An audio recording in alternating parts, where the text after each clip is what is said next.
Hello everybody, welcome back. I've got another Triangle Strategy character guide for you. This time we're talking Hughette, the Master Flyer. I love Hughette. She is just, gosh, she's so good. I remember the first time actually using Hughette, I was like, wait a minute, they gave you, or there's an archer that can just go anywhere, basically. Right? And she flies around on a hawk? What? Okay, pretty broken, and she's amazing. She is like your answer to a lot of the physical characters in the game. So like melee characters, she just completely shuts down with Shadow Stitching Arrow, and archers she can shut down with Blinding Arrow. She doesn't have that great of an answer for casters, but Shadow Stitching Arrow will work on them as well, as long as you can shadow stitch them away from the rest of your characters, right? If they can't move and get into range to nuke you, well then they can't do anything. So she's just fantastic. I absolutely love her. So anyways, as far as accessories, I've had her equipped with an an accuracy bracelet for a very long time. Not only does it increase your accuracy by 5, but it grants immunity to blindness. Which is exactly one of the stats effects that you don't want her to be hit with. So that is fantastic. Also, I actually do have her equipped with a strength bracelet as well. So it says increases strength by 3 and grants immunity to instant death. Towards the end of the game, 3 strength isn't that great. And you're not going to be really fighting a whole lot of enemies that ever have the ability to instantly kill you, but a little bit of extra damage never hurts, right? So, and she just doesn't really need anything else. So as far as her stats here, so she's got 54 strength. She's actually not able to do all that much damage with her bow, which is kind of weird. Like, the power stat is actually pretty good, and her strength isn't horrible by any means, but her bow attacks actually just don't really do all that much damage, but she's really about utility in my eyes. So, fine. I will accept her maybe lack of damage for the trade-off of having amazing like CC abilities, which is crowd control type stuff. But anyways, physical defense, she's middle of the road. At a 50. That's pretty solid. It's not amazing, but it's not terrible. Her magic attack isn't that great, but who cares? You're never going to be doing anything with her that requires the use of her magic attack. Magic defense, 41. Okay, not horrible, but not, amazing either. She's not going to be getting slaughtered by magic by any means, but, she also isn't, she doesn't have the magic defense of a full-blown mage. Her luck is not that great either, which is a bit of a shame. It's a little bit lower than I would really like. I mean, obviously she's a physical-based character, and having more luck would be better, but it is what it is. So next up is her accuracy. Her accuracy is pretty good. Obviously I am increasing it with her accuracy bracelet here.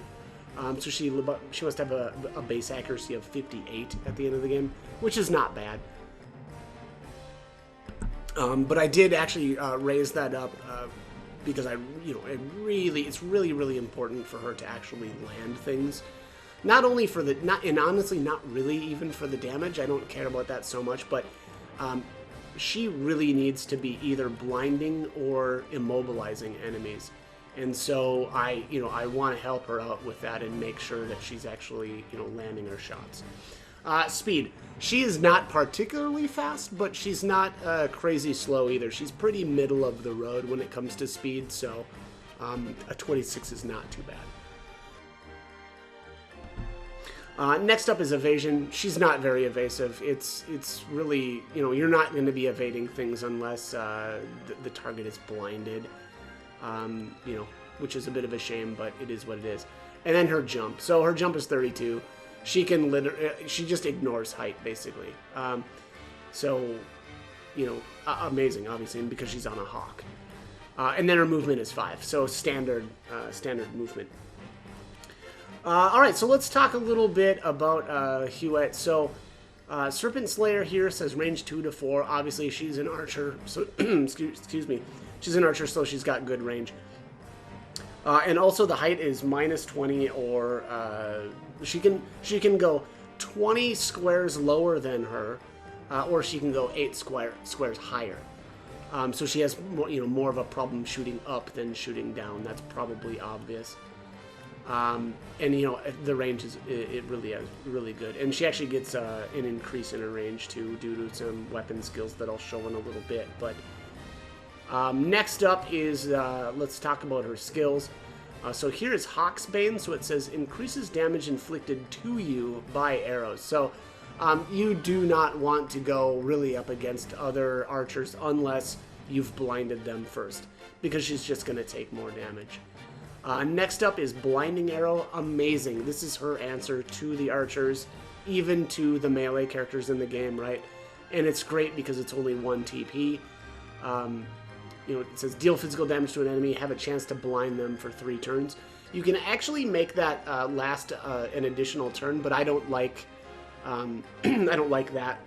It's a specific weapon skill, and again, we'll get into those in a little bit, but you either have to choose from extending the duration of Blinding Arrow or Shadow Stitching, and I prefer Shadow Stitching. So Blind is only going to ever last 3 turns from her.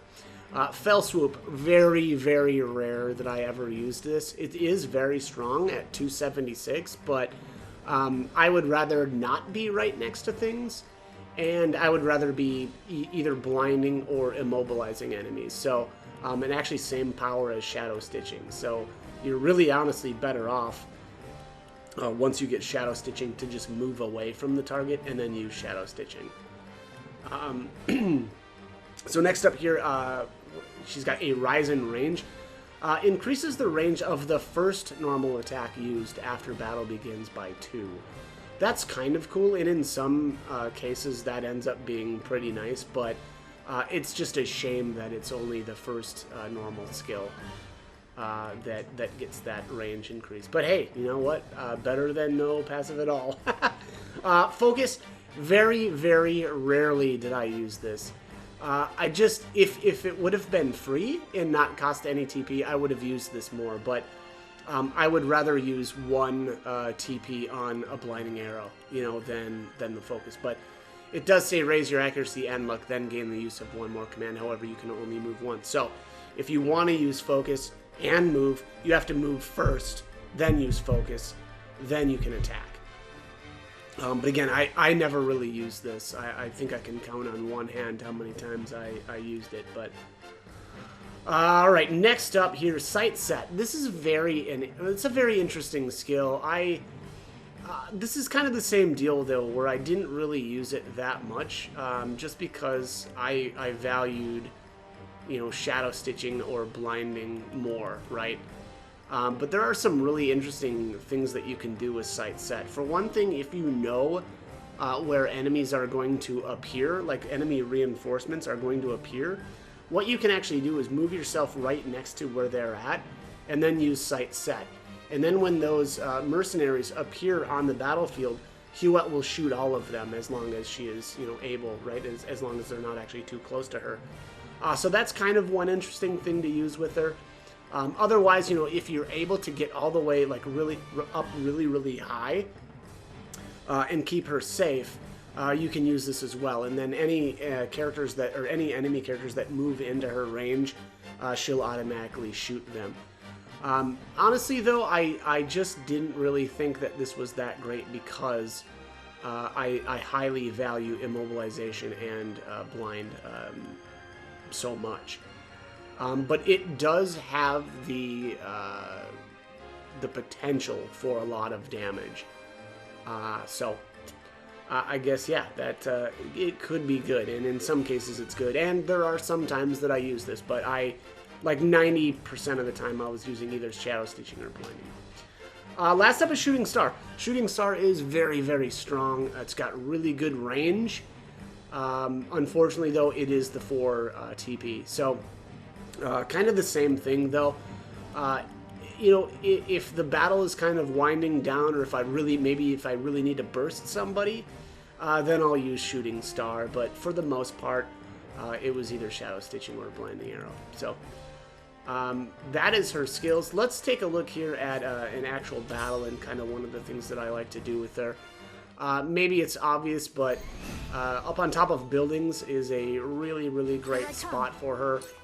So what I'm going to do here is just fly up top.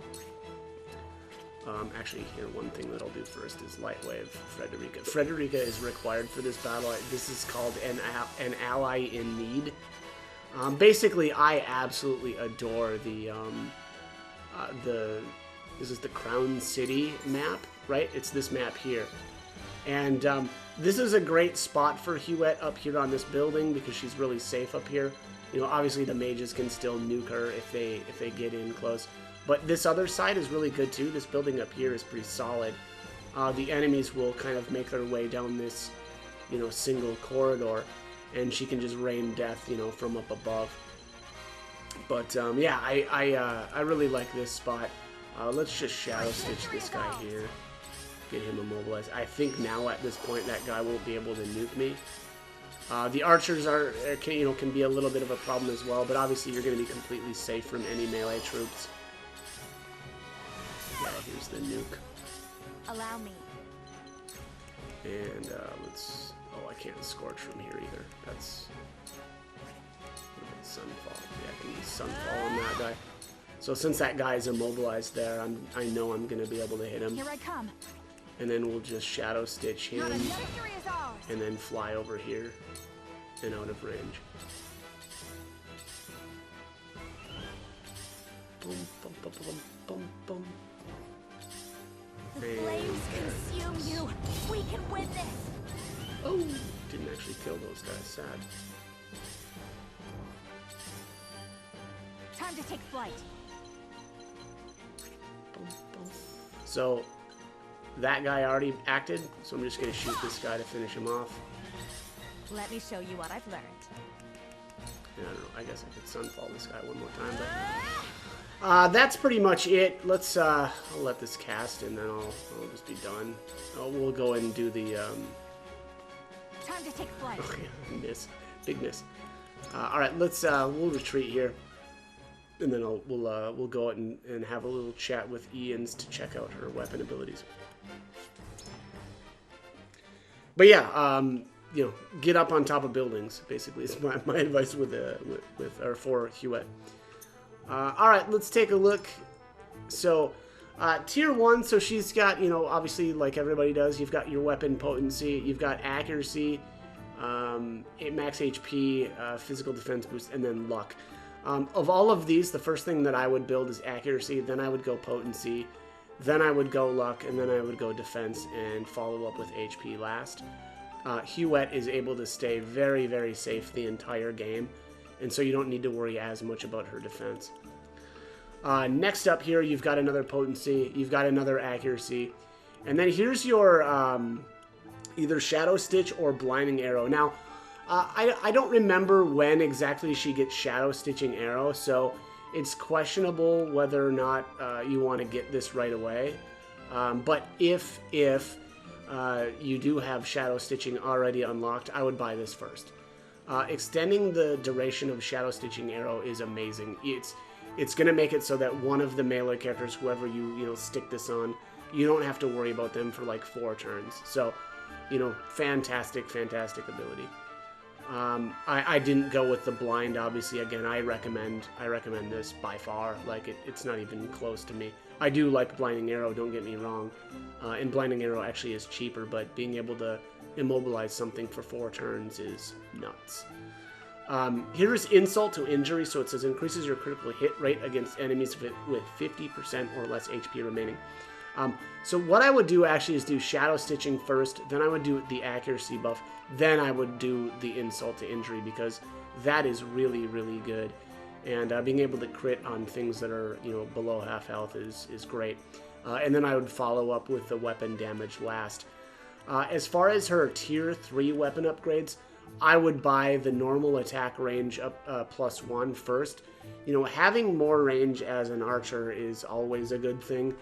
It just means that she can stay even safer, she can shoot even farther, and you know, it's just that's my recommendation. Next up, I would buy the accuracy, and then I would finish off with shooting star. I just didn't really use shooting star that much. Again, like 90% of the time, I was either immobilizing or blinding things.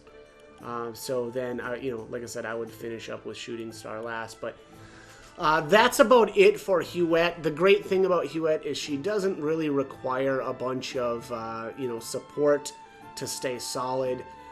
There's a lot of times where I would use a twofold turn on her with Benedict, just so I could like immobilize two things, or maybe I would immobilize one and then blind the other. But again, like I said, a very solid character. I mean, the fact that it's an archer that can basically ignore height and get up to extremely high places and then just rain death safely from above is fantastic. So really like Hughette. And all right, so that's going to be it for this one. As always, hope the guide was helpful, and thank you for watching.